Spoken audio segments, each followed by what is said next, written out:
వంట చేయడానికి అమ్మలు అమ్మమ్మలు అవసరం లేదు బంగారం. చేతిలో ఈ ఫోన్ ఉంటే చాలు. ఏ వంటకమైనా ఆహా అద్భుతం అమోఘం అనేలా చేయొచ్చు. నేను చేస్తున్నాను, నువ్వు తింటున్నావు. Just wait for only 2 hours. వేడి వేడి చికెన్ రెడీ.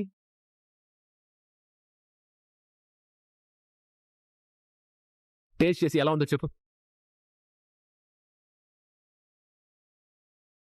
ఇదేంటి నాన్న, కర్రీ అంతా ఎల్లో కలర్ లో ఉంది.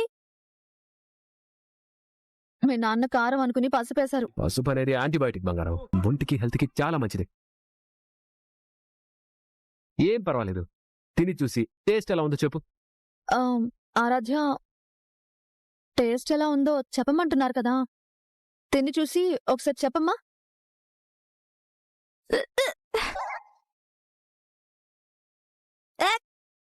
ఏమైందమ్మా? ఆహా అద్భుతం అమోఘం అనేలా ఉంటుందన్నా. ఇది అలా లేదు. మరెలా ఉంది? చీ, చండాలం దరిద్రంలా ఉంది. కారం బదులు పసుపు వేసావు, సాల్ట్ కు బదులు షుగర్ వేసావు. వాసన చూస్తేనే వామిటింగ్ వచ్చేలా ఉంది. కాఫీ కలుపుకోవడం కూడా రాని మీరు చికెన్ కర్రీ ట్రై చేస్తే ఎలా ఉంటుందో నేను ముందుగానే ఊహించానులేండి. అందుకే ఎందుకైనా మంచిదని మీరు వండక ముందే కొన్ని చికెన్ ముక్కలు తీసి ఫ్రిడ్జ్ లో పెట్టాను. పాపం చిన్నపిల్లకి చికెన్ కర్రీ అని ఆశ పెట్టారు. నేను 1/2 గంటలో చేసి మీ ఇద్దరికి పెడతాను, వెళ్ళి కూర్చోండి. ఏడుస్తున్నావేంటమ్మా? ఇవి కన్నీళ్లు కావు. నువ్వు చేసిన చికెన్ కర్రీలోని పసుపు నీళ్లు, షుగర్ నీళ్లు.